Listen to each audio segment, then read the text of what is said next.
मुंडारी भाषा समझने के लिए बेसिक चीज़ों को समझना बहुत ज़रूरी है और समझना पड़ेगा।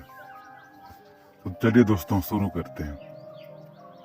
नदी को मुंडारी में नई कहा जाता है और खाना को मांडी कहा जाता है,